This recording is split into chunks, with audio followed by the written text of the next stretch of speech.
meeting. We're going to be going over, the only thing we're doing today is going over the draft study that's authored by Dan Lauber in Illinois.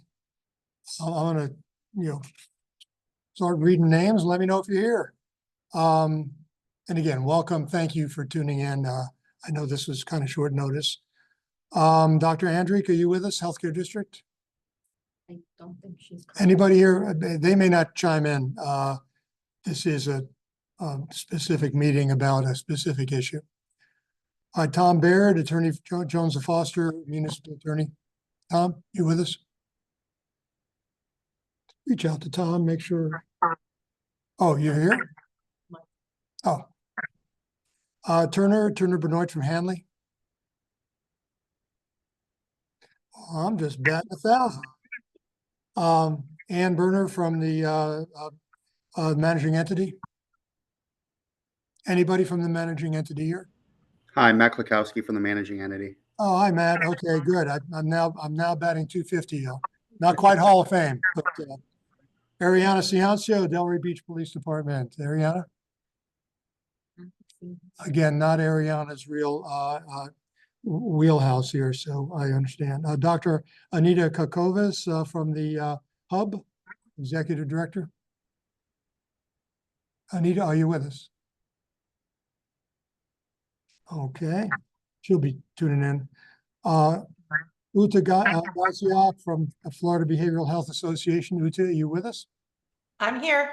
Okay. Hi, Al. Okay, I think Michael McKeel is with us from, I beg your pardon, did somebody speak? I'm here, Al. Okay, Michael McKeel from Oxford House. John Hewlick, you hear from Palm Beach County? John? Here. Okay, Yes, here. hi, John. Okay, I believe that Micah Robbins is the FAR representative now. Here. Okay, hi, Mike. Hey. Kelly Lee, I saw you were here from the department. I am present and accounted for, sir. Thank you. Hi, Kelly. Were you able to get those patients? I'm sorry, what was the question? Were you able to get those patients placed on that place that closed down? Well, we have, yeah. Okay, that's good. Yeah. That was a very difficult scenario in trying to get access to their EMR, and he flew the coop. So it was, I don't know where they are, honestly. Oh, so many of them just drifted out and you weren't even able to get hands on them. Okay. Correct. That's exactly. All right. Well, thanks for your efforts, of course. Yeah, thank you. Jeff Lynn, I know you're on. You tested your mic. All right, Jeff. Yeah, I'm here. Sorry. Yeah. Okay, Rebel Recovery, Nancy McConnell or anybody from Rebel? Neil McGarry, FCB, Florida Certification Board. Neil? Okay, Dr. Moran, Center for Recovery. Okay, Dr. Needle. I saw Houston. Houston, you're on, right? Houston Park. Department of Health. All right. Terrell Pyburn, Coconut Creek City Attorney. Terrell? Is she packed from her trip yet, Al? Yes, but I think she just got in last night. Yeah. I was hoping that she'd be here. Okay. Yeah. Well, And she may have a jet lag-ish situation, so I don't know. yeah, and who knows with flights these days. You're right. We don't know She she's might here. not be back yet. Right, exactly. Yeah, I just saw her. Hello, Terrell. Oh, Hey, Oh. Susan. Hi, welcome Terrell. back. How was Hawaii? It was great. Which island did you go to? To Oahu, and I went to Kauai. So Hawaii. I guess 3 of the main islands. We're all jealous. Okay, Susan Yes. Ramsey, I'm sure Susan's on. Susan Ramsey is here as her individual capacity and as general counsel for the Florida Association of Recovery Residences. Okay, I'm here. thank you for that. Terry Shapiro. Terry, you with us? GIA Miami Invited Recovery. Okay, Nikki Soda, I saw you were on. Nikki, hi. Good afternoon. Hi. Congratulations on the new job, It- the new job. It's a board position, but thank you. I'm sure there are some people on this Zoom that are on boards that can say a board position is a job. Yes, I concur with that. Dr. John Simonides, FSAM. Dr. Simonides? Yeah, and it's not his wheelhouse talking about housing. Okay. Alton Taylor, Drug Abuse Foundation. Alton, you with us? Okay. Jan Toman, Project Opioid South Florida. Jan? Okay. Dr. Vinicor, Lori Vinicor, are you with us from the Here. Alliance? Here I am. Here I am. Oh, hi, Dr. Vinicor. Hi. Greg Weiss, Commissioner Weiss, are you with us? Anybody, Nils, are you with us from the Commissioner's office? Okay, some folks may be signing on, in progress. Richard Worms from the Attorney General's office. Richard? Hello, I am here. All right, you have a great attendance record, Richard. Thank you. Is there some award that comes later in the year? Absolutely not.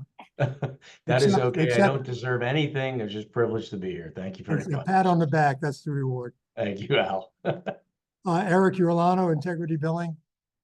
Don't suppose Eric will be on this either, not being his wheelhouse. Okay. Couple of ground rules before we get started. We're here today to discuss the draft study reforming state and local zoning for community residences for people with disabilities and for recovery communities. I just want to ask everyone to try to give major points. I want to stay away from wordsmithing. I'm not going to call it nitpicking because everything is important, but a word here, a word there. I think that the main conversation has to involve the main aspects of this 157-page study. Now, so you all know, and most of you do already, Dan was contracted by Florida State University, and he's the author of the study. We get to give him input, and Dan's been gracious enough to open himself up to input, to suggestions. But at the end of the day, this is going to be his decision to make. It's not going to be the state attorney. It's not going to be the task force. It's not going to be any individuals, any corporations, any governmental entities or quasi-governmental entities. But knowing Dan as I have for a number of years, he's always looking to make a better mousetrap, and want to make sure that we are constructive, all of us, in discussing the study. I'd like to hear some of the good stuff, as well as some of the stuff that you feel may be improved, if you do have comments. The deadlines for the study were accelerated. Just the bottom line is that we had 3 different governmental entities that were involved in a contract. What could possibly go wrong? And Dan was not actually, this was signed by the governor in June of 23. He did not actually get the contract until February. This contract was not signed until February 24, which is a very small window. And so, we're faced with the time we're faced with. Everybody should have gotten a copy of this draft about a week ago, and we have about another 10 days within which to give him suggestions that he can actually look at and vet. All suggestions are going to go through me, if you don't mind. And I promise you that everyone will be forwarded to Dan. And Dan's here to discuss with you your recommendations or anything that you find that you need him to consider. Lastly, everybody got a Word document template for Florida Statute 419.001, which kind of is the only statute in the books that deals with residences for disabled persons. It does not include, oddly enough, recovery residences in the statute as it stands now. We have plenty of time to work on that statute. We have plenty of time to come up with a template that we all agree on, but because that's not how it works, but that is the best that can be put forward to the legislature, or no legislation at all, to be quite honest with you. So I know that some people's hair caught fire when 419.001 was sent around. We don't have a deadline of 10 days to get recommendations in to change the statute. Now, Dan has got some very constructive recommendations in the draft. They'll be refined. I know he's got a ways to go before he's satisfied with those recommendations, but I want you all to keep separate in your minds. The draft is going to happen. It's going to be delivered to FSU on, I believe, the 22nd of this month, period, the end. You know, we'll do the best we can vetting your recommendations. And I know that Dan's been very diligent in trying to get this through in a timely manner. Now, lastly, nobody will be recognized unless you raise your hand, because this is going to be something where I believe that we'll have a lot of feedback and a lot of suggestions. We're also recording this. It will be on the state attorney website Monday, because we have Thursday and Friday are not off. I give it to them on Monday, by Tuesday. By Tuesday? Oh, can you give it to them by tomorrow? All right, by Tuesday. So if there's anything you need to listen to see what we, in order to refine a recommendation, that's fine. Again, this is going to be an oral discussion pretty much, and maybe some major points we can write down and discuss so that Dan has like a go-by to consider. But with that,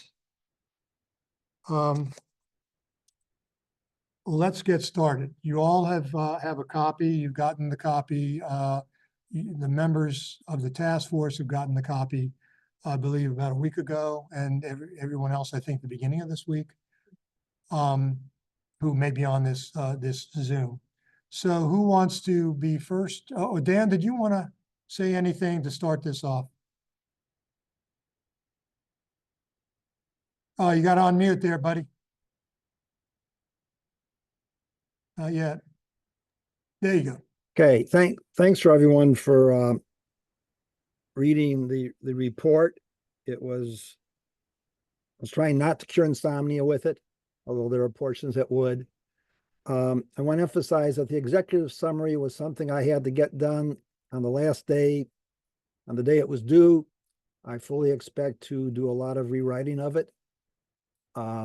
So I would suggest not focusing on that so much. And if you are going to submit anything in writing, please do not convert the file to Word. This was produced in Corel Ventura Publisher desktop publishing program. Converting it just makes a mess, and I'm not going to have time available to read through a redlined copy. I had sent to Al and Farr a template for sending in written comments, if you wish, which I'm sure we can share with anybody who didn't get it. That you just need to specify the chapter page, the exact text, footnote, table, figure you're referring to, and your thoughts. But I look forward to getting your thoughts today. I'm looking forward to constructive advice and tips. And all right, let's go to it.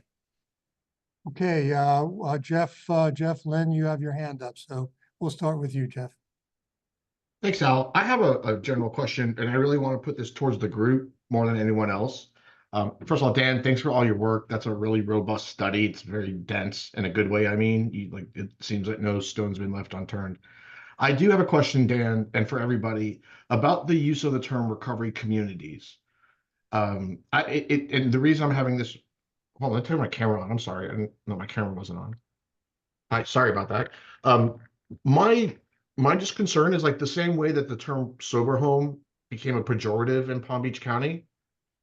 And again, one of the reasons we changed the name of the task force from Sober Homes Task Force is it took on unnecessarily took on a pejorative. I'm concerned non-legally, just as a general statement, that we're now usurping the term recovery community. And I have every reason to believe that not only is this statewide study going to be published, but other states are going to copy it. And what I don't want to see happen, again, but I defer to the group to see what they feel. It's more of a policy thing, similar to when we stopped using the word addiction because words matter, right? And we went to substance use disorder or alcohol use disorder because words matter. I just, for some reason, when we use the term recovery community, Dan, it strikes me only because you then also appropriately cite to the 2007 New York Times article that, in a good way, was proud to declare how great of a recovery community that Delray Beach is. And so, from my knowledge and experience, we want to. Recovery communities are beautiful things. That's why we have such a large concentration in Palm Beach County, is because they grow organically. That's why there's concentrations of homes and treatment centers, because they grow. It's a community. And so my question to the group, it's not so much a comment, I'm just curious, is what is the possibility of calling the apartment buildings that you call recovery communities just a community residence? It is a community residence. It's just of a different type. And I think by bifurcating it and calling something different, that's one thing. I mean, one comment I have is I don't know why we're treating it different from vernacular, from terminology. It's a community residence. But if we're going to keep that the recovery, we call it something else. That's it, really. Is I don't want to usurp the word recovery community. I think that has a word that has meaning to people in recovery and to actual recovery communities. And because the studies kind of make it a pejorative, whether we want to or not, the studies you've written, Dan, understandably declare them all to be mini institutions. And yeah, they're residential, but not really. And they don't really meet the core principles. Like no matter, so the uneducated eye, we're tearing apart recovery communities is really, we need them to be here, but we really don't like them. They're not really residential. So can we call them something else then?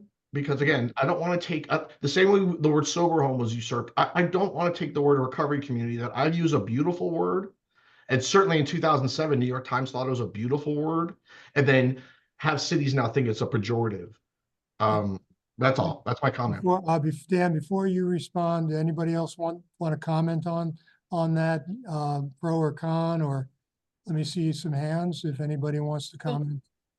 Sorry, I didn't raise my hand. I just spoke up. I'm really sorry. All right, Sarah, you go ahead because nobody else has got their hand up. So you go right ahead. What are your thoughts? I just want to mention, and I did put it in the chat box, but at the department, we're really working to expand recovery community organizations, which is an actual organization in itself. And it's about, individuals who have lived experience, who are supporting others on the community doing direct services. So I was just thinking there may be some confusion between the two names. So there may be, if we're calling something a recovery community, people may get confused that it's a recovery community organization or vice versa. So that was just a comment based on what we're looking at over here at SAMH. Okay. Any other thoughts? Any other comments before I hand it over to, yes, Susan. I'm sorry, I can't figure out where my hand thing is. That's a real hand. I don't know if we can It recognize was my the real real hands. Sorry. Go Okay. ahead. Anyway, there's a couple of questions, and just for the group to know, FAR does have a zoning committee, which if anybody here is interested in joining, you can reach out to me because I am the chair as well as the general counsel for FAR. So I couldn't agree with the discussion about definitions because I'm also the vice president of the Recovery Community Hub of Palm Beach County. And that has a definite name and is distinct from the housing part of it. And I do think that definitions are important and how we view them. And I just have and Dan is on the zoning committee, so just so everyone knows. But when I'm going through this and talking to other FAR board members, you know, I have a couple of questions about definitions also, which may be helpful. Like, I'm not quite sure where the definition or the core purpose definition of recovery residences come from.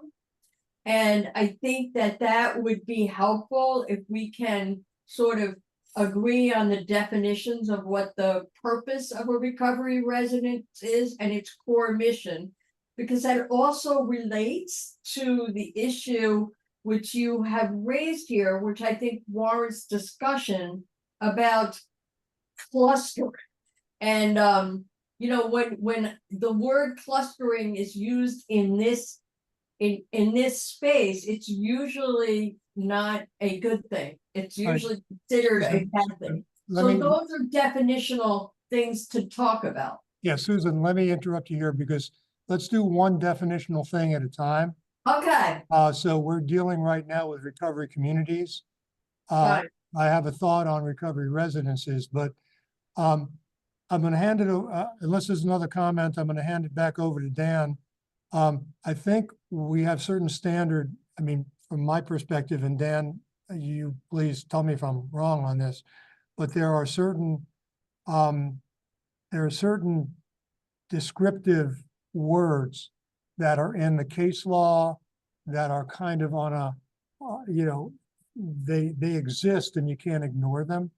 You can't just make up a new name and then a new definition, and then it doesn't fit into the narrative of the entire 10,000-foot view. So with that caveat, Dan, what are your thoughts about the definition of recovery community, or what essentially Jeff was talking about? If somebody can come up with another term that fits, I'm very happy to entertain it. This is a term that we figured out about 7 years ago when working with Pompano Beach to have the zoning acknowledge the existence of these arrangements that are not community residences by any stretch of the imagination.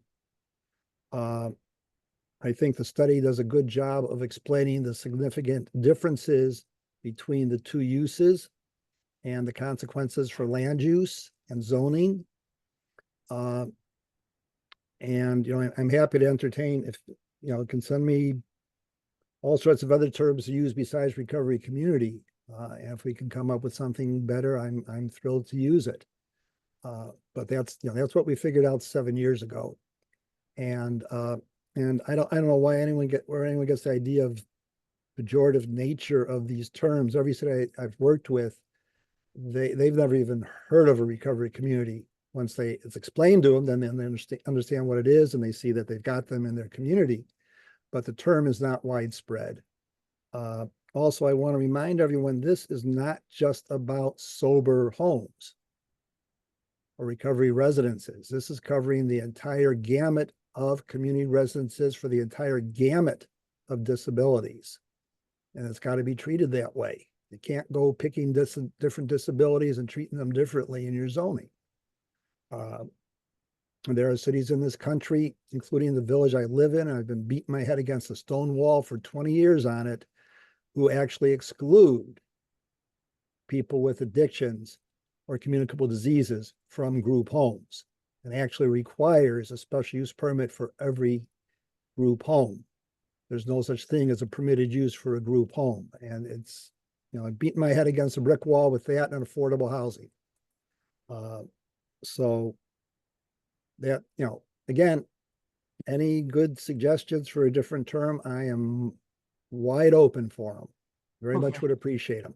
Fair enough. Are different uses. Okay, fair enough.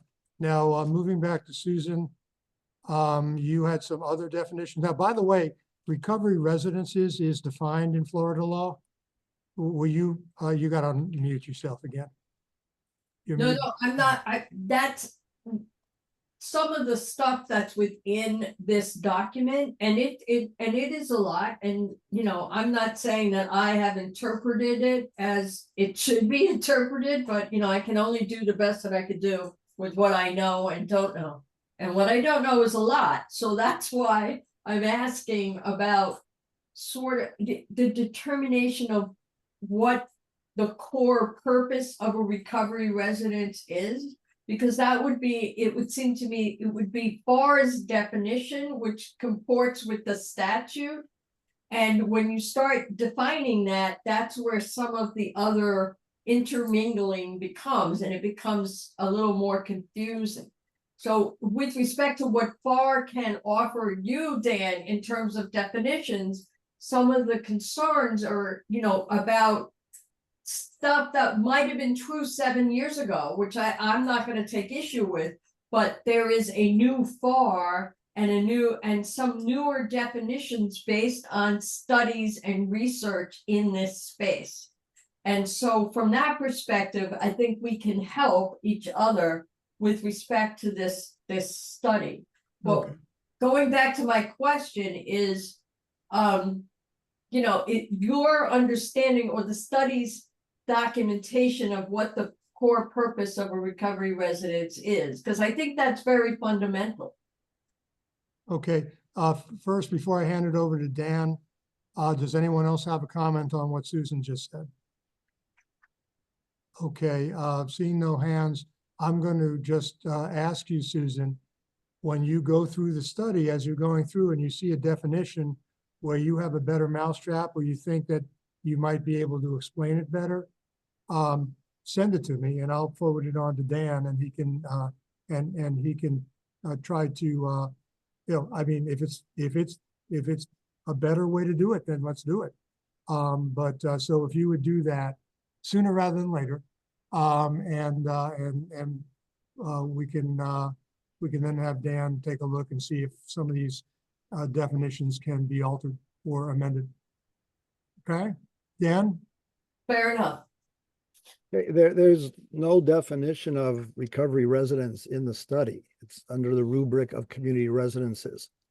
And, you know, we include examples of the different types of community residences, family, and the transitional community residences, and recovery residences can fall under either one, depending on the length of stay. And, you know, you got to be careful about how you say things have changed, because if certain elements are no longer considered to be part of what a recovery residence or a recovery community seeks to do, then it may perhaps undermine the whole reasoning behind the Fair Housing Amendments Act of '88 and the court decisions before and after for why these are allowed in residential districts and need to be allowed in residential districts. So it gets really complex, and I'm not kidding you, it's nuanced. It is frighteningly nuanced. And I also want to say it was really unfair to give you a week only to review this, but the schedule they put us under really didn't allow for more time. And I guess on behalf of Florida State University, I apologize. But, you know, I realize we just threw a chunk of stuff at you, and that it wasn't fair. So, you know, say what you got to say. You don't have to keep coming back to me to respond every time, Al. Let's get your input. This is our big opportunity. Okay, I'll thank you for that, and go ahead and raise your hand if there is a response that you want to make, Dan. I think it would be productive, unless you say otherwise, but it may be productive to have a definition of recovery residence if it fits into the overall structure of what you're trying to do. I mean, and it can't hurt, Susan, to go ahead and submit those for consideration, okay? And I see, Jeff, you have your hand up. Go ahead. Thanks, Al. I'm just, I heard Susan say something a little bit different. And so I just want to piggyback on what she said to see if we could figure this out at some point. What I heard Susan say a little bit, a lot of good stuff she said, was that in the study, there is an assertion that the core principles of a community residence is integration and normalization. And I think that, and I'm guessing here because I don't know the answer, is that those concepts, Dan, I guess came from either case law or I mean, we don't, but let me say it this way. I don't know where those concepts came from. And I've asked others, they don't know either because we're just not experts in this space like you are. But then the question comes in, can we factually extrapolate those core principles of normalization and integration to a recovery residence? I understand for purposes of needing to group all types of group homes together, which I don't think we need to do. And I do think the study in the ordinance overwhelmingly is addressed for sober homes. I mean, that's why you were hired in Delray, right? So we know that. It was the studies and the ordinances were all adopted by cities down here because they didn't want more sober living, and it wasn't a clustering issue for them. Well, they, under the guise of clustering, they didn't want more sober living. I get it. But so now we go forward with the paradigm. I guess the question is, I mean, I don't know, and where the normalization and integration core principles for community housing comes from. I'm sure there's studies. I'm sure you'll give us things, but that being the core principle, first of all, is not cited to, unless I'm wrong, in your study. So we'd like to just know, I'd like to know, not we, I would like to know, just because it should be in a study. We cite that as if it's known, and it's not known. No one knows that until you say it in a study. And so, if that's your language and your structure and your paradigm, then I think we should say that. If it's not, and you're getting that from somewhere else, I think we need to clearly say that as well, why that's important for community residences generally, because the entire basis of the regulation is based upon that. That's the crux, that's the linchpin of the entire study and of all the ordinances, right, is normalization and integration.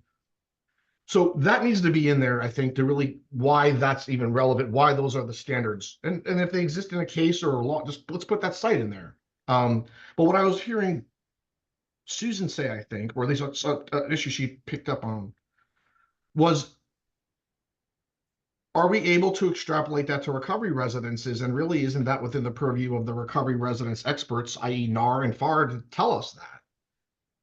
Because I don't know. I just don't. I'm not in recovery. I don't run a recovery residence. I play a lawyer on TV, right? But I know enough to be dangerous doing this, 27 years and 14 years and going only in this space, is that no one has studied recovery residences under a modern purview, because so much has changed since 2016, since 2010, since 2020, right? The world is completely different now than when it was before, or at least 50% different, for sure. And so the question is, my question now, this is a discussion, is can we extrapolate this whole study, though, to recovery residences? Is that, especially with recovery communities, which is, I say recovery communities because they tend to be level 4s, and my clients tend to have level 4s with treatment. That's why I kind of harp on that, is because then we say, Al, we say, if those are the core principles, then that's why recovery communities otherwise incompatible with certain uses, is because their core principles are not integration and normalization. Ergo, they don't meet performance standards, which is that's in the study. Ergo, they are treated differently. Ergo, I don't mind them being treated differently, but the question is, why are we saying that integration, these things are what's good for a community residence for sober living? So that's really the question I think Susan, at least I was going for. That's why I picked up on Susan, is there's nowhere in the study that I saw that identifies that normalization and integration being, in the words core principles. It's used 100 times throughout the study. I get it. That is the core principle. I just didn't see a citation to where that's been acknowledged, either by a social scientist or study, unless that person is Dan, and I missed that. And then 2, where has that same policy that we are now imprinting in the state of Florida overlaid on recovery residences? Has anyone asked FAR and R whether that's true for them or not? Because they're the experts, not us or Dan. And that's just, it's more of a comment. The question is, because you said, Dan didn't have to answer, I'd like to see the study be more robust a little bit, of just connecting those two dots, and that's it. And it's not really a definition thing as much as connecting the dots of that definition of core principles. What does that mean, the core principles of normalization? We know what the study says, we know why it's important, but the dots are then connected to recovery residences. If there's a statement they are, but that's coming from Dan. Dan's not the expert on that. I'm not the expert on that. Someone else is. And that's where I want to see that dot being connected so that I don't feel like we're just leaving something unsaid and making an assumption. Because then otherwise, I'll stop here. We're just making a huge assumption that that's important for recovery residences without asking anyone in recovery whether it's important to them. Right. That's it. Thank you, Jeff. Terrell, you have your hand up. I do, but I only had my hand up for the beginning part of Jeff's question, so I just want to make that clear. I want to point out to everybody that Delray Beach didn't hire Dan when they did back in 2016 to address clustering. Delray Beach hired Dan to address a consumer protection issue that was occurring in the city. And that was because, if you recall, Jeff, the legislation that was passed in 2015 really was not as robust as the legislation that exists today, in that it was very kind of introductory, voluntary, and not a requirement. And so, as you know, there were at the time instances of unscrupulous operators operating within Delray Beach and throughout all of Palm Beach County. And that was something that the city at the time was looking to address. And I believe that through Dan's study and Dan's assistance, the city was successful in addressing that. And that's part of why we're all here today, because of what precipitated the need for the state legislation and ultimately this study. Additionally, I know somebody pointed out in the chat, and I know Al, you had mentioned it. Yes, the definition of recovery residences is mentioned in statute. That was based on NAR standards and the early version of FAR standards at the time when that was adopted, starting with 2012 with the initial drafts of the legislation and ending in 2015 when the first set of legislation passed as it related to providing for voluntary certification of recovery residences. That's all I'm prepared to address. The rest of it is probably better directed at Dan. Okay, before Dan, I think I'm gonna hand this one over to you, but before I do that, you know, I don't profess to be an expert on zoning for sure. I have read a number of the cases. I think that normalization and integration is intertwined into the case law over the years. And I want to, you know, sometimes be careful what you wish for, because, for example, you have a local government, a municipality that has a 4 cap on unrelated adults living together. Okay. One reason, and one compelling reason, to allow residences reasonable accommodation to exceed the 4 cap is because of the community and their involvement or integration and normalization as part of the recovery process, as I see it in some of these cases and in some of the things that I've read. If you take that away and say, hey, there's no basis for that in 2024, that might have been true in 1988 or 2001. But if you take that away, then you're faced with the 4 cap. And that applies to everybody. So you can't say it's a discrimination on a 4 cap of unrelated adults if it applies to everybody in that community, whether it's a residential community or multi-unit housing, but especially residential. And so it's kind of perilous when you take one of the linchpins out of the rationale for having these reasonable accommodations being granted. And in this case, in the study recommendation, to have it be a permitted use in most cases, So, you know, I've just raised that as a caveat, but Dan, if you have anything you want to add, please go ahead. Yeah, the whole concept of community integration, all this all goes back to Wolf Wolfsberger in 1960 when he came up with the idea of group homes. This is recounted in some detail in the Planning Advisory Service report from 1974, which is cited numerous times in the report. The court cases keep coming back to these sorts of concepts as the reasons for allowing the group homes in single-family districts, going even before the Fair Housing Act was amended in '88 to add people with disabilities. This is why in my presentations, I usually use a slide showing Vincini telling Inigo Montoya and Fezzik in The Princess Bride, when you get lost, always go back to the beginning. And it's wise advice. I am not going to go and recount all these in detail in the study.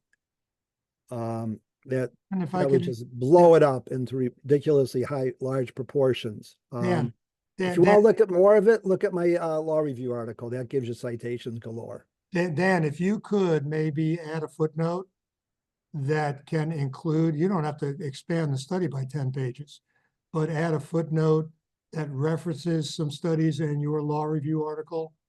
At least there'll be something there to, of academic support. They are referenced. Exactly. They are They're already in there in the they're study. already there. Okay. Yeah, listen, I fully understand. Nobody's going to remember everything that's in the study. It's impossible, especially since you only had it for a week. But the stuff, it's all covered in there. And again, be careful what you wish for. If there is no aim to emulate a family, if there's no aim to achieve normalization, community integration, and recovery residences, then they're losing a lot of the legal argument for why they should be allowed in single family and even multifamily districts. So I think it would be very, very prudent not to try to separate them out, because then stricter zoning could probably be applied to them. And I think it would be very counterproductive to do that. These ordinances have been trying to open up the cities to the recovery homes and not wind up in a terrible situation like in the little village I'm in, where they're not allowed at all. I just don't know what else to say. It's all been covered in there. Let's go on to some substantive stuff if we could. Okay, John Hewlick, you have your hand up. John, go ahead. Thank you for that clarification, Dan. I really appreciate it. Yeah, and we can't have our cake and eat it too.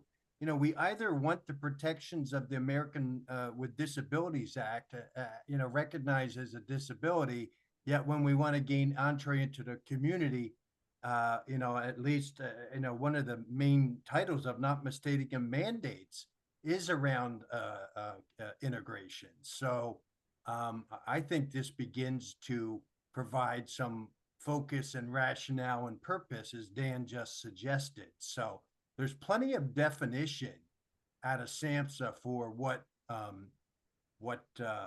recovery is. We have definition for recovery community organizations, and we have definition for community. I think I get the gist here of, you're trying to fold this under that larger umbrella to gain that rationale. I think that is absolutely healthy, and we should all be happy for the protections, although we don't enforce those under the ADA as we should. I like the strategy, Al.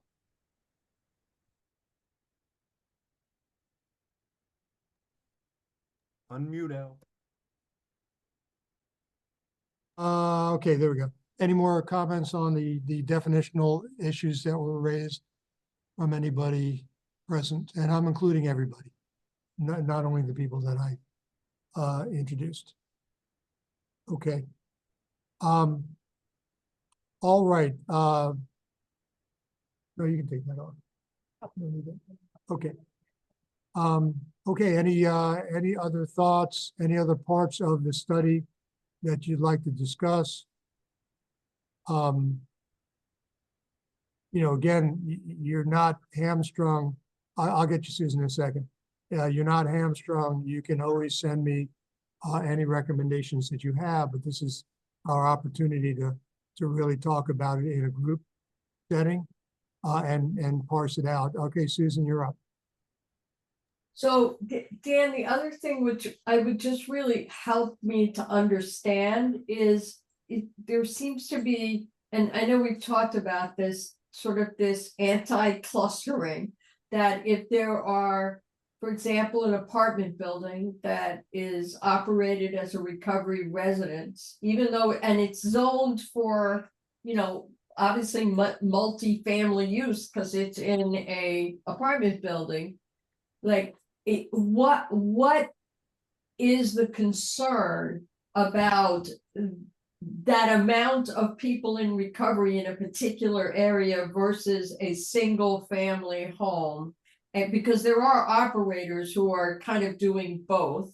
And I just am not a little confused about the rationale about that. And I don't purport to be a zoning expert. So that's sort of just common, like, explain it to me like I'm a 6-year-old, because I'm trying to grasp it. And there seems to be and I don't know if the term anti-clustering is appropriate or not for what I'm saying. So, but I think you understand what I'm trying to articulate. Higher concentrations of those in recovery as somehow being a bad thing for the recovering people and for depending on the community. I see you're trying to channel Denzel Washington in Philadelphia. I am, that's it, that's the actor. I more think of myself as Helen Mirren in Red 2 when she's cutting up the body and giving love advice, but I'll go with Denzel. Well, I may have to see Red 2. I think you're confounding two different things. It's possible. Yeah, clustering has to do with multiple community residences or recovery communities on a block or within 2 or 3 blocks of each other. And we're talking about, getting maybe 4 or 5 there. And that's illustrated in the chapter on clustering and concentrations. That's different than a recovery community, which could be in a series of townhouses, a series of single family homes, apartment building, duplex, triplex, quadruplex. That's a different use than the community residence. And, those tend to be, the concern, I realize you didn't have time to really digest everything in there. There's extensive discussion about the need to preserve the nature of a neighborhood, a perfect residential nature of the neighborhood, and not create an institutional atmosphere where everybody you're interacting with is also in the community residence, also in a recovery community. If you're saying, Jeffrey seems to be hinting that it's not a concern. Interaction with neighbors is no longer a concern for in recovery communities or sober living homes that qualify as community residences. If that's the case, then they don't comport with the definition, and probably you could have more restrictive zoning. But the idea is you don't want to turn a whole neighborhood into community residences. I'm not just talking about sober homes. I'm talking about community residences in general. And you don't want, you want to preserve the residential nature of the neighborhood, and you want to be fair to the people that are living there already. We know from the 50+ studies on the impacts on property values that there's no impact on property values as long as the community residences are licensed or certified and they're not 2 or 3 on a block or within a block of each other. That's what the studies have shown, 50+ studies. So, there is concern. There was one study that looked at areas that had concentrations and found reductions in property values. I had difficulties with the methodology there, and it's questionable how valid it was. But I think it's you can feel pretty confident that if you have a number of these community residences becoming the majority of a block, or even a huge minority of the block, it's going to alter the character. The family style case from St. Paul, Minnesota is a really good example where you had an operator was doing group homes for people with mental illness, and he had already put, I believe it was about 119 people in 31 group homes in a 3-block area, and he wanted to expand it. And the court shot him down. The advocates hate the decision because of the way the court arrived at its conclusion, but the conclusion was correct. He was recreating a institutional atmosphere.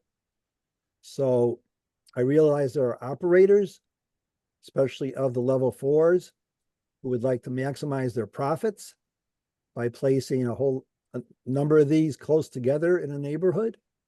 But maximizing profits is not a valid basis under the Fair Housing Act court decisions for allowing that. It's different than financial viability. So, we're walking a delicate path here between preserving the residential character of a neighborhood, which is essential for community residences to be able to do their jobs, and the need for the community residences, especially the recovery residences these days. What I found really interesting is, and I'm actually kind of curious if Susan or anybody else from FAR can help me with this. I mean, I've already started revising the study, and I've added a chart that shows the cities, the counties with the highest death rates from drug poisoning per 100,000 are not counties that have much in the way, if any, FAR certified sober homes. I'm wondering if that's just coincidence or if there's a relationship with those high death rates with the absence of the residences that are critical for getting those death rates down. And I'm just wondering if Susan or Mike or anybody thinks there is a connection there. Well, I can, and just quickly, I think we can help put together some of that data, right? In terms of where there are recovery residents and what just strictly what the overdose rates are. We might be able to compile that. I don't think we're gonna have that done by next week, but I think that's a valid research point to support what I believe is, likely the answer, but I obviously don't know that. But there's a Jeff and Nikki had their hand up, so I'll shut up. Okay, Jeff, you had your hand up first, then we'll go to Nikki LeMay. Right. Thanks, Al. Dan, I did have you on one point, I know I've read your studies since you've been publishing them, obviously, and I know them front to back, forward, inside and out. So it was easier for me to read all it was like and by the way, I think there's duplicate pages in the study that we were sent. That's just letting you know. There's like, in the 40s, they were like, it was duplicate. You'll pull them out. I just saw them. The question though, it's kind of like, and this is what's sitting odd with me, is we talk about that community residences have been studied for 50 years. We know everything about them. We know their performance characteristics. And then we say, recovery communities haven't been studied. We don't know much about them. Therefore, we must conclude that they are incompatible, blah, blah, blah. And that's what kind of irks me, is I thought that the study here was going to be studying recovery communities and their impacts. But what the study that we have here says is they haven't been studied. We don't know about them.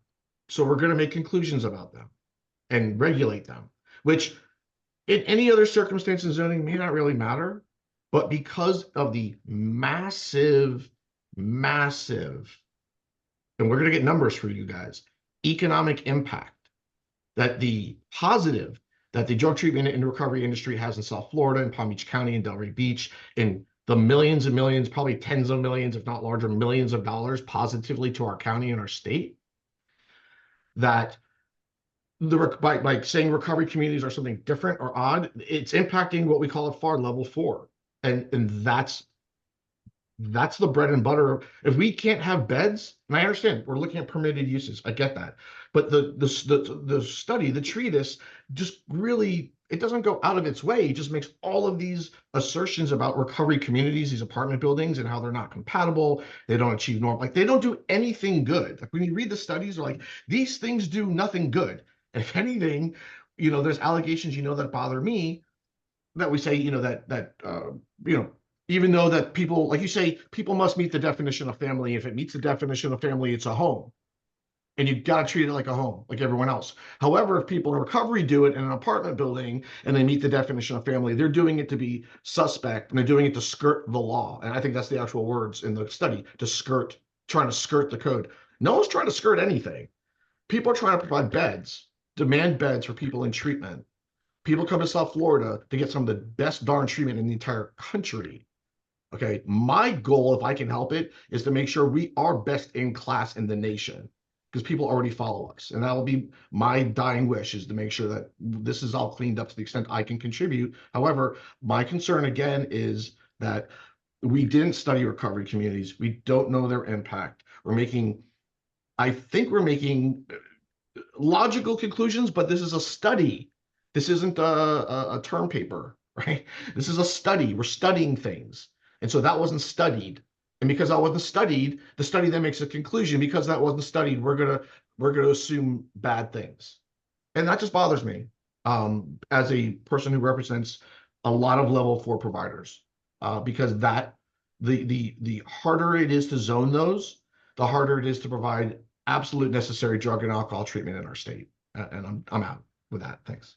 But I just want to mention something overall, like climb up to 10,000 feet.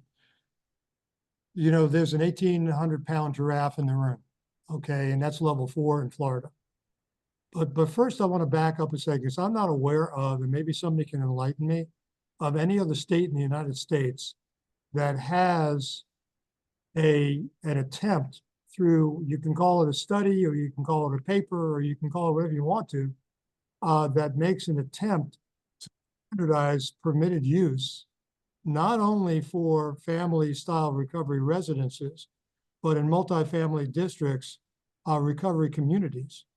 I mean, it's always been, everything I've ever seen has always been, it's a conditional use, or you have to go before boards and jump through all kinds of hoops. I think we need to keep our eye on the prize on moving the bar forward.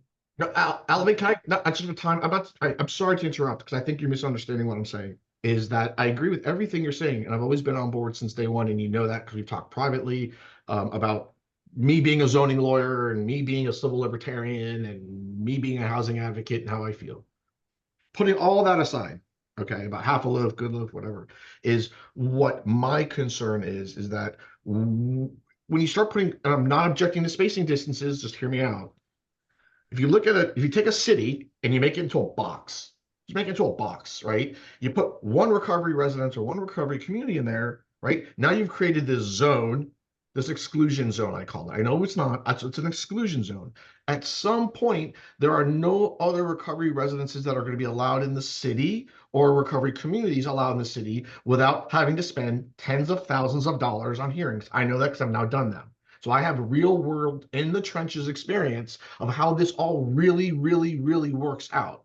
And notwithstanding all of the huge bold letters in the study and all the huge bold letters we're going to put in a statute, the cities are going to say, and they've said it's on the record, we did this study, we hired, not to be disrespectful to Terrell, but they say, that was the first hearing that Terrell and I went to for conditional use in 20 whatever, where the city's like, wait a second, we just paid Dan all this $10,000, $20,000 to do this study for our city so we can stop sober living from coming in. You're asking us to waive that rule now, Mr. Lynn. And Terrell and I looked at each other and said, oh, time out. They don't get it.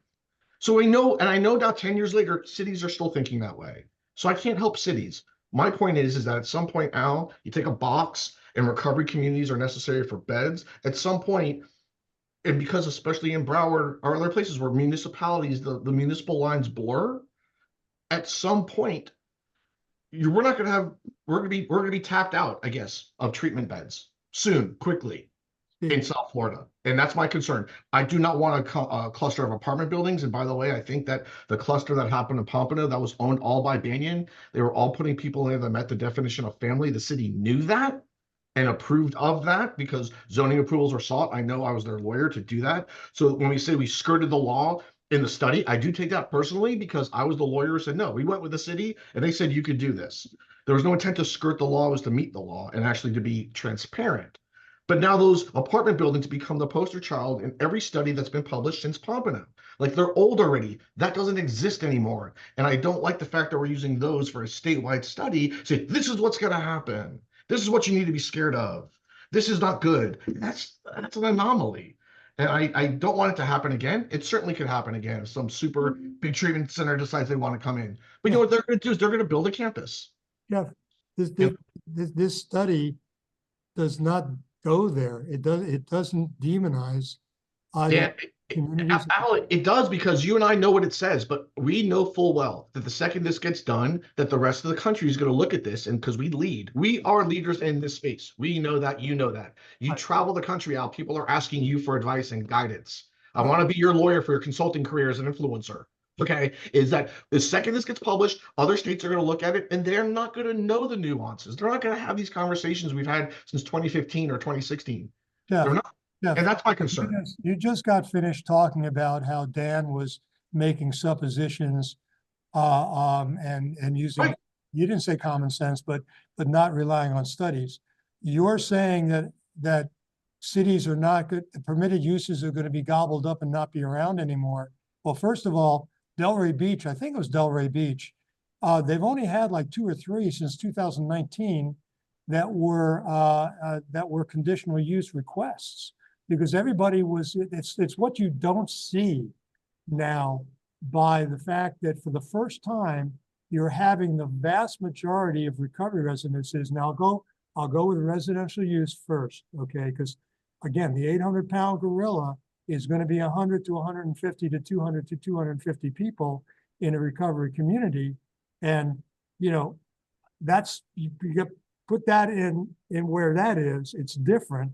But I'm talking about your rank and file permitted uses where lawyers don't have to get involved, where most of them, and Terrell, you can chime in and tell me where I'm off base here. But by creating this new era of permitted use, number one, certification in Oxford is going to make them less demonized because they'll be better, better oversight. They'll be better run. And number two, we've got to move the communities to be able to accept things. And so I get what you're saying, that there's always the specter that when the good representatives of local government, when given the option to say no, they're going to say no. You got to build a better mousetrap by saying, okay, here are the things you consider, which is in the study. You can't just say no. You've got to consider these things, and we're moving the bar. But I got Nikki waiting there with her hand up, and I don't want to go round and round on that. I get what you're saying, and I get that there's nothing we're going to be able to do with the prejudices of the populace. I think we're making headway, and it's getting better because we have better residences. We don't have Delray of 2016. Dave was almost attacked at a meeting in 2017 by a community so up in arms about the sober home that they literally, I feared for his safety during this meeting. And we had Mark Wood there from code enforcement there in Delray. It's gotten so much better because of FAR, because of Oxford House, and because of awareness. So don't underestimate that the community, especially based on the epidemic going on now, is coming around some. Okay, Nikki, go ahead. Unmute yourself. Thank you, Al. So Dan, I have just a couple of questions because for 19.001. Can I ask you before you start, who you represent, or you just here? So I represent Midwest Health Florida that owns Ambrosia Behavioral Health. Okay, go ahead. And it's facilities in Port St. Lucie, that includes adolescent facilities on Singer Island and in West Palm Beach. Okay. So I have a question, Dan, with regard to the study, whether or not you have any information in your study about the conversion of like these old rundown motels and how those areas or those renovations from the motels with unrelated individuals in a community have actually been transformed into positive influences in the community. That's question number one, if you have any information in your study regarding that, and whether or not you have any information in your study relative to adolescents or children specific. Because one of the things that Ambrosia Behavioral Health does is they have an adolescent facility in Port St. Lucie. It's a compound of 6 homes, and they also have a registered Department of Education school, a registered school. So I'm wondering if you have any information in the community living for adolescents and how even the impact on adolescents can be enhanced in mental health or substance abuse to combine the school opportunity. Okay, with the first thing, that's not addressed in the study, except in the sense that if somebody wanted to take a motel that's in a commercial district and put one of these in, they certainly could. We're looking at the residential districts. Second.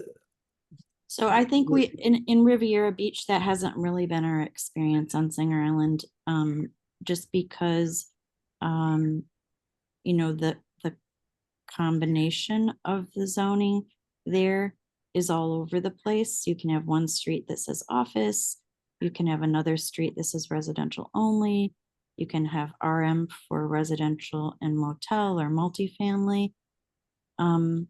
So it's been interesting for us on Singer Island, to say the least.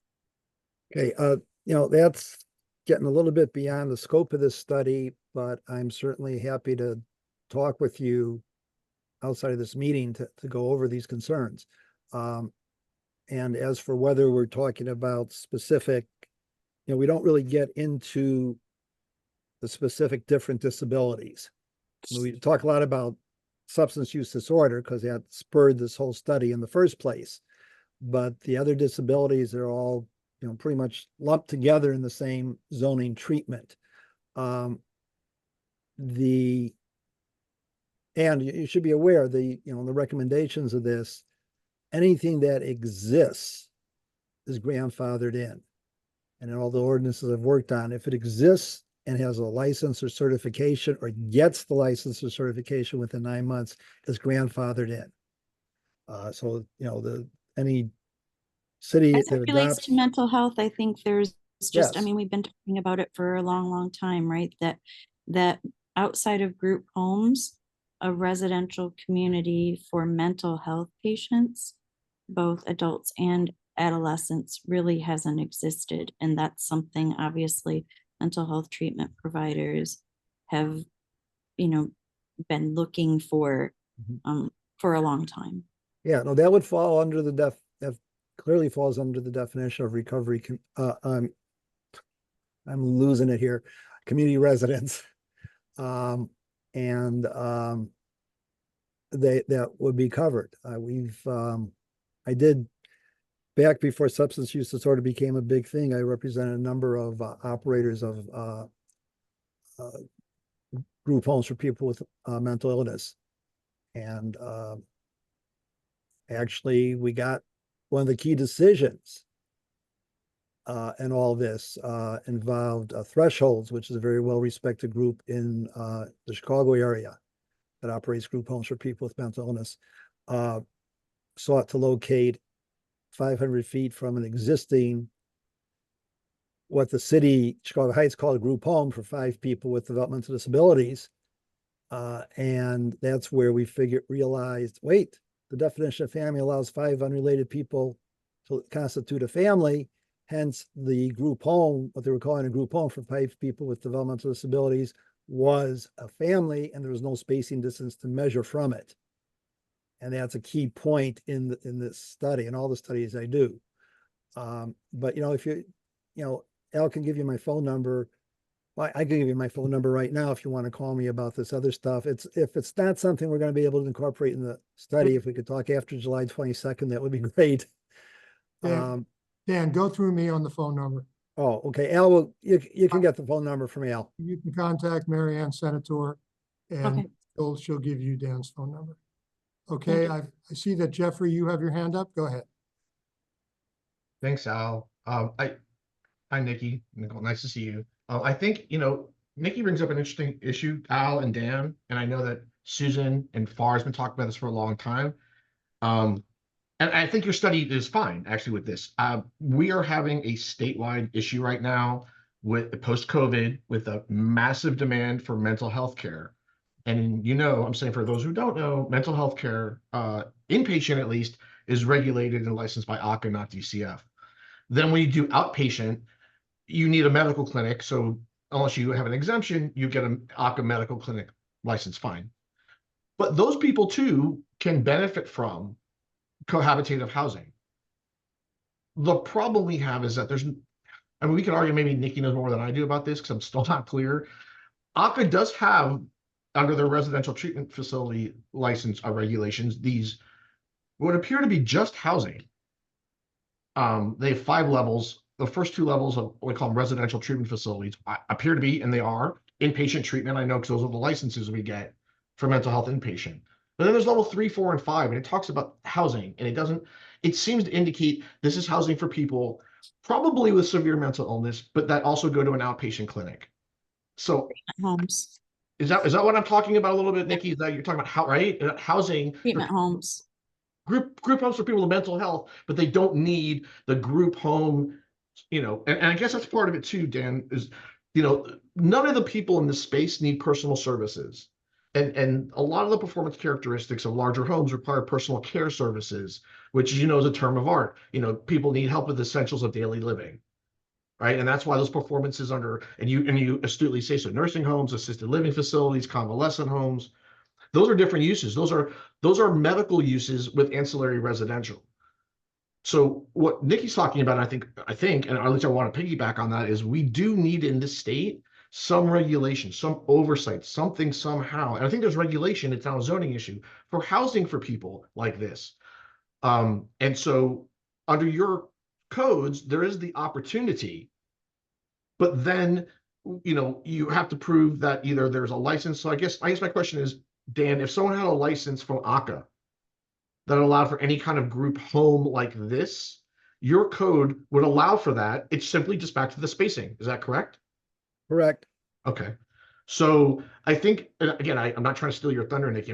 This is an important topic, and as far as we're talking a lot about this, is we all need to figure out, and maybe Dan, we can help you with that, is to try to confirm that those, for lack of a better word, group homes under ACA, not the Chapter 419 ones. I'm not talking about those. These are different.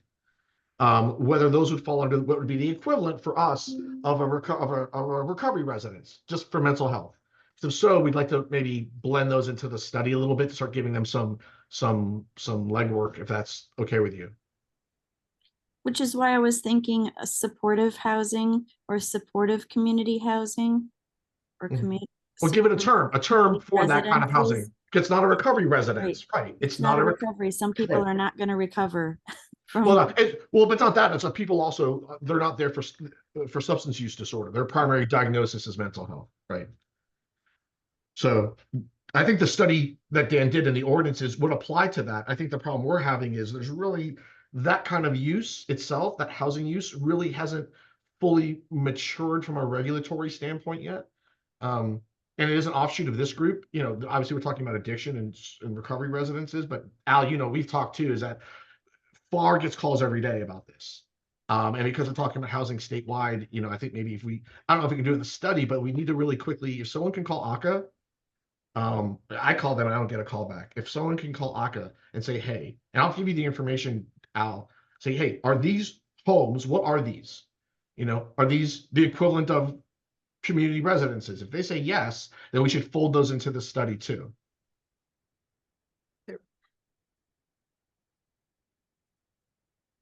They're functionally already in the study. If it's licensed by the state, you're covered. Okay.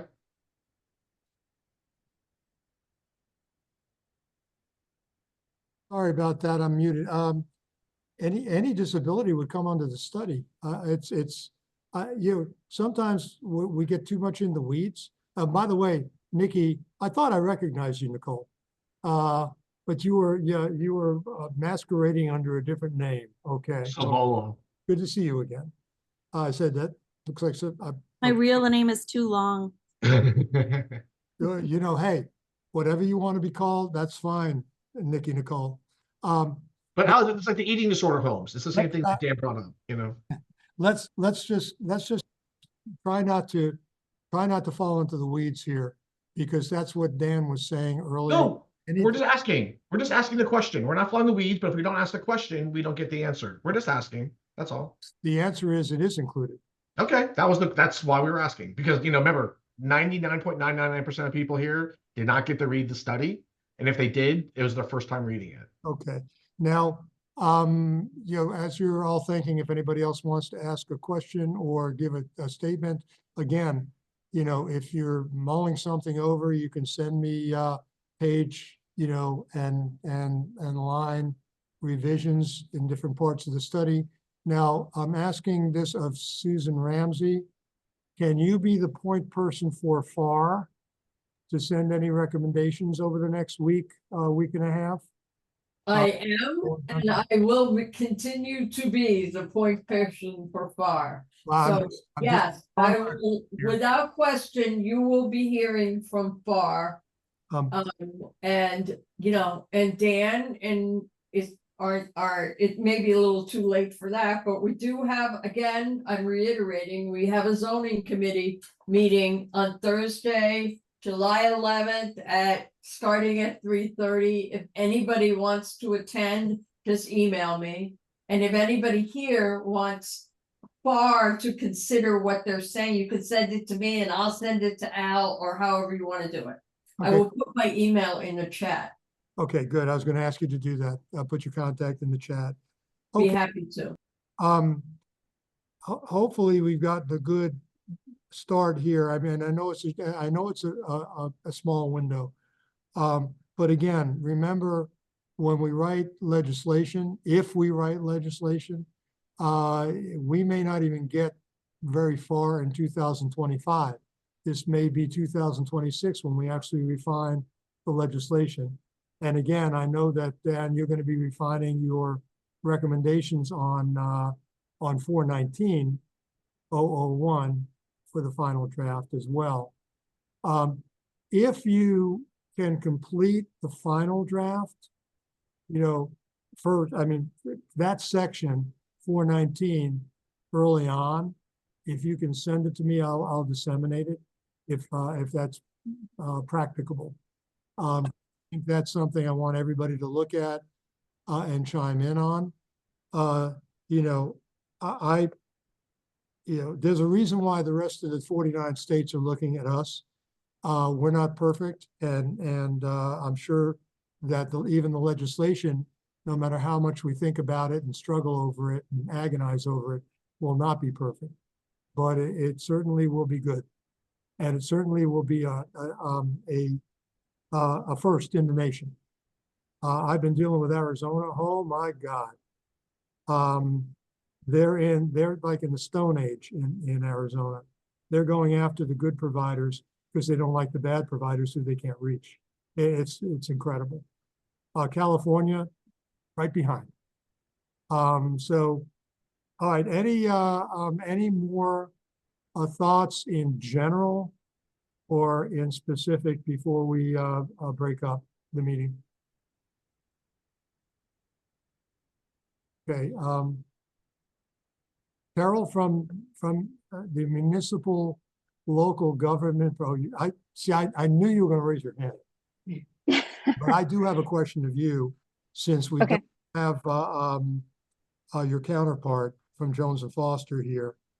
You know, you represent municipalities, you're in the League of Cities.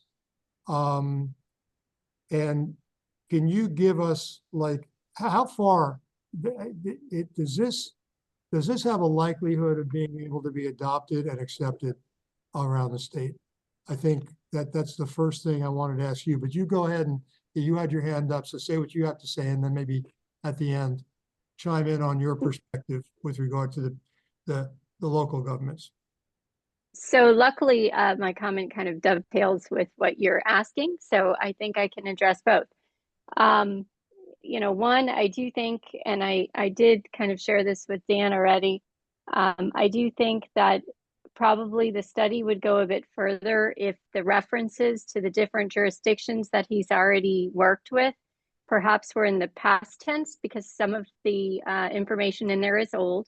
And also, I don't think any city necessarily wants to be spotlighted for, you know, for clustering or something like that in a way that seems like something needs to be done about it. So in that regard, I think you're going to make all of the cities more comfortable if they see this.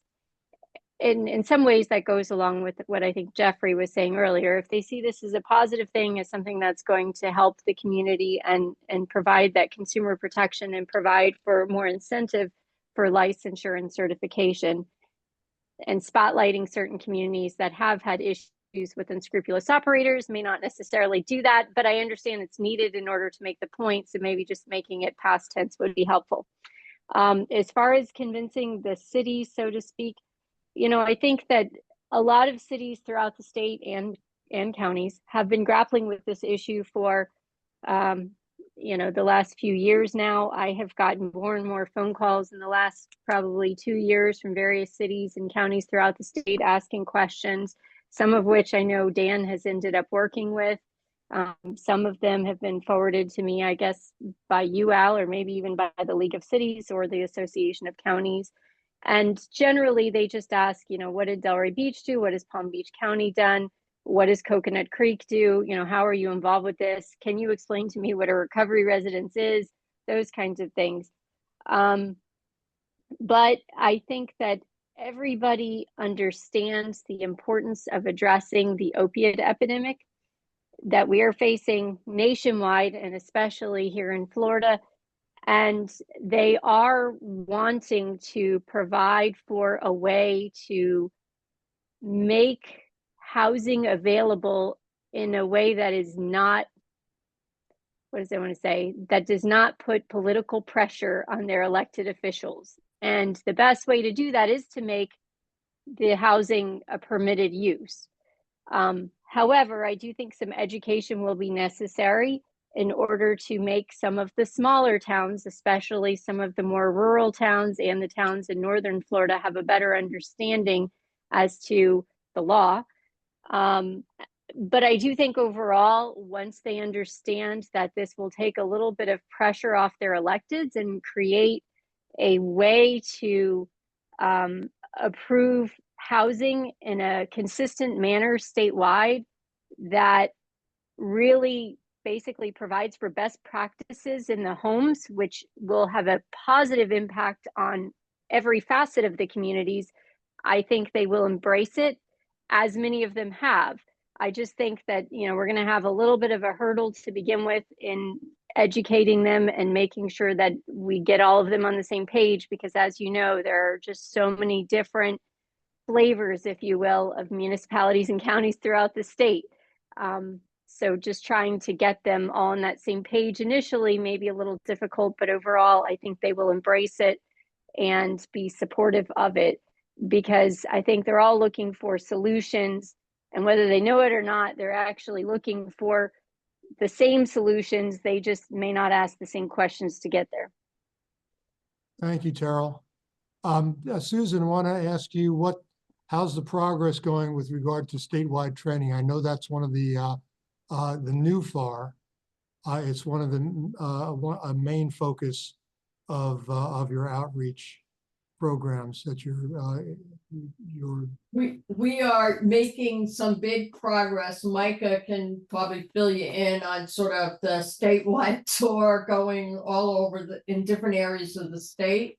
There will be more formalized training that's being put together, which may even include a conference, a FAR conference, that kind of stuff. But you know, boots on the ground. The website is being redesigned, which will also have information that's pertinent to all operators regarding medication, assisted treatment, other things like that.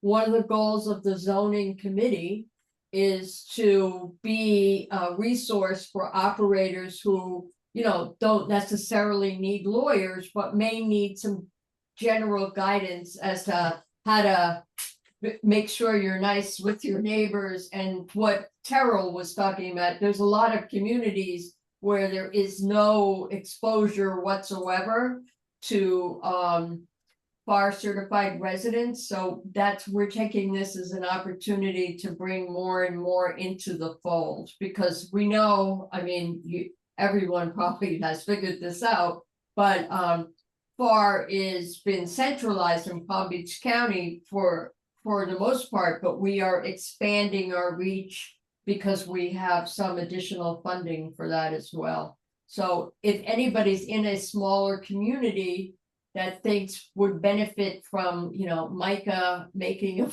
a road trip, please reach out to us, because that's how we're starting to organize it. okay, before we move back to Dan Terrell, is there any chance at all, maybe at the next conference for the League of Cities, maybe we can get Micah or Susan to give a presentation? I'm sure that's probably a possibility. Their next conference, though, is in early August, so we would probably need to reach out to them pretty quickly. My suggestion would be that we reach out to Casey Cook. I think you've dealt with him in the past, Al. At any rate, Okay. Yeah, it's And probably that's too let late. me know. One We more can talk thing. offline and try to figure that out. How about Right, you and and- Susan get together? We After- will, and one of the other things we're doing, FAR is doing, is we're gonna start showing up at other people's conferences to put a presence there, and you know what I mean, like The wedding crashers, right? the Florida Society of Addiction Medicine, for example, is in October. We're gonna have a booth there and things like that. So if anyone is aware of conferences that might, you know, want us to have an appearance there as even just a booth, please let us know, because that's something we're trying to organize and put in the budget on a more organized fashion.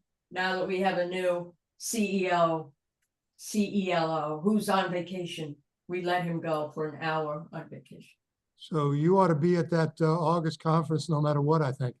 Yes, I can go there because, you know, I'm not shy. Okay, I crash good parties. what's that? I crash good parties, Al. Yeah, Mike and I might be there. Where is it, Terrell? I believe it's in Hollywood, Florida. I think it's at the Westin Diplomat. I'll verify. It's not that far. All right, Dan, you had your hand up. Okay, I think we should have clarified a few things at the beginning, namely the purpose of this study. It has several purposes. One is educational for both legislators, their staffs, and frankly, city officials. Two, it provides justification for the very factual justification for the zoning approach recommended. And three is an aim to get the state statutes revised. And I really would appreciate if people would take a look at the final chapter with the recommendations. It's not, nothing's etched in concrete there, but we're straddling a fine line where we're trying to address in the recommendations and the study both the state statutes as they now exist, which have plenty of flaws in them, and then we have a whole chapter that spells out what they are, and influencing local cities to adopt their own ordinances along these lines, rather than having to rely on the state. The catch to it all is, particularly in the northern parts of the state, those cities are not flocking to change their zoning to make it much more receptive to community residences. Panama City so far is the only one up there that has done this. The flaws in the state statute leave the state vulnerable, and any city that implements this, follows the state statute, vulnerable to very successful legal challenge. There's no basis for a 1,200-foot spacing distance between community residences. There's no basis for the state to declare that if you open a community residence for more than 6 people within 500 feet of a single-family district, that is incompatible and not allowed. And no way around it either in the state statute. There is no justification for the state statute to declare locating within a 1,200-foot spacing distance, which again is excessive, automatically creates a concentration. This is absurd stuff, and leaves everyone vulnerable. Any municipality that relies on it is not going to get any safety from following the state statute, as Beaumont, Texas learned very painfully, to well over $500,000 in costs and fines. The bulk of the study that's going into all the details helps explain why the state statute is so flawed. And in that final chapter, we've got 2 different sets of recommendations.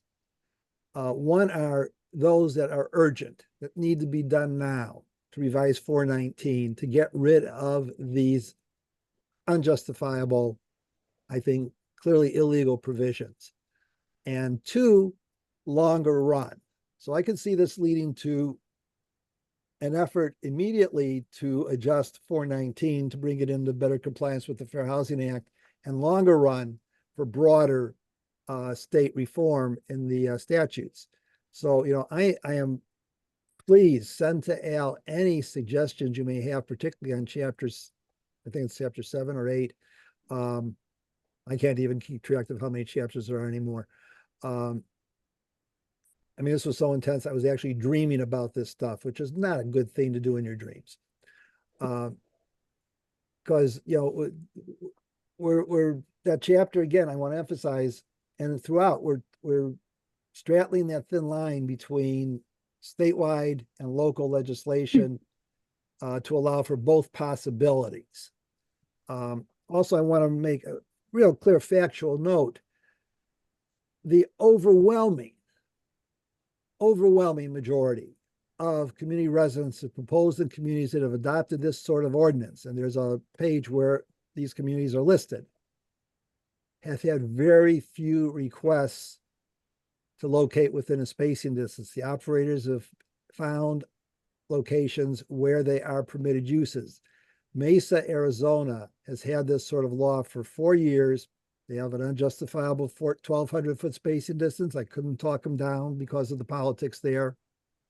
And they just got their first request this year, and it was approved. Delray Beach, I think, has been mentioned, has had 2 or 3 requests. Pompano, I think, under a dozen. And Pompano really did a great job of notifying the operators of uncertified recovery residences and recovery communities that they needed to get certified within 9 months. They did an extensive outreach effort. Unfortunately, and this is where the problem that Jeffrey's run into, they've had staff turnover and nobody's bothering to train the new staff in how to handle this, nor are they bothering to train their zoning boards on how to handle this. That hopefully is being solved with memos that I've produced for Pompano that has affected hopefully how they are dealing with this, as well as the material in this study that explains how to analyze requests to locate within a spacing distance, or if you want to have more than 12 people in a home, which is what's allowed as of right, or if there is no license available from the state. So this stuff's all getting spelled out in here. I think it will be very helpful to cities that are considering making any changes. And if they want to make actual zoning amendments, I think this may eliminate the need to spend money on doing a study. The catch is writing the amendments, which I'm not going to kid you, is not easy to do given the different nature of everybody's zoning ordinance. So now that you've gotten all this from me and all the comments that have been made here, I hope those of you who haven't read the study yet will take some time to read it. The footnotes are substantive. They aren't just giving citations. They actually add to the substance if you want to go into a little bit more deep depth. And I'm not kidding you, it's dense. There's a ton of material in there. There is some repetition you need to be aware of, besides those 4 pages accidentally being included there twice. And the repetition is deliberate because, as we have found, if you read something on page 10 and then you're on page 60, that's dependent on what you read on page 10, you're not going to really be remembering what was on page 10. So there is deliberate repetition in there because it works for the reader. So that's, I really appreciate everyone taking the time to meet here. I really appreciate even more those of you who did read the study and those of you who will read the study. And because of the darn time frame we're working under, I need comments by July 12th through Al, because I need to have 10 days to make the revisions. And if you can get comments in earlier, that would work. And there's been revising done already. I've revised much of chapter 3. I've added some very good material in chapter 1. So again, I appreciate any input you can provide so that we can make this even better. Thank you all for taking a look at this and for coming today. Thanks, Dan. Terrell, you have your hand up? Yeah, I just wanted to follow up with Dan. You had said there were 3 points, and for some reason I only got 2 of them. I have the first one is educational for city staff, electeds, and zoning officials. I'm missing the second one. What was the third? The third I had was basically take a look at the recommendations in chapter 8. You said the last chapter, I believe that's chapter 8, which aims to revise the statutes. And then you went on to talk about how there are flaws in the state statutes and how no city can rely on 419. But what was the second one? The study provides the basis for any zoning that would come out of the study, what's recommended in the study. The factual. Okay, thank you. So thank you. What I'm saying here, just from a practical standpoint, is okay. We've got 10 or 12 days to get input through me to Dan. I'm not going on vacation. I'll be here, except for the governor gave us Friday off. So but other than that, I don't foresee any holidays in July.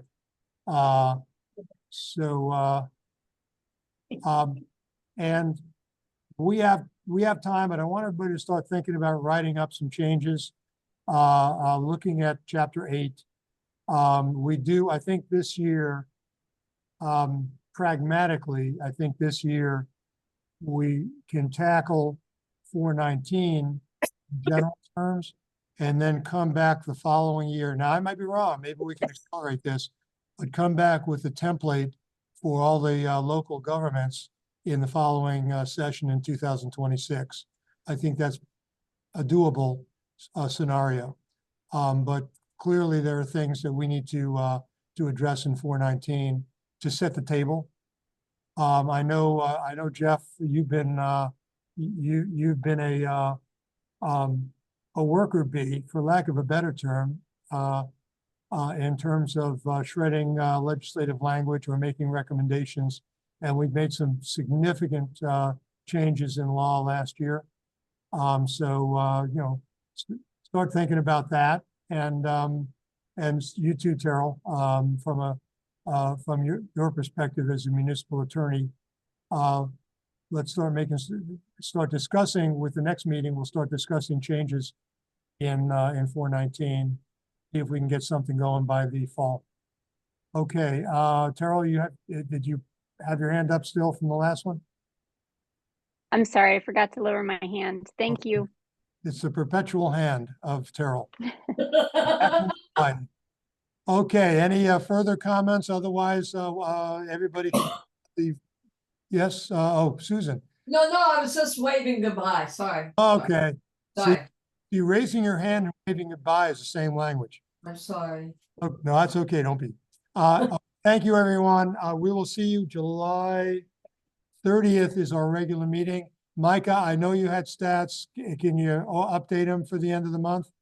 And that'd be helpful. And same thing with for Oxford House. No worries. And I will see you all on the 30th. Hey, Al, really quick before we sign off, I saw some comments in the chat. I just want to make sure that you and Dan saw those before you left.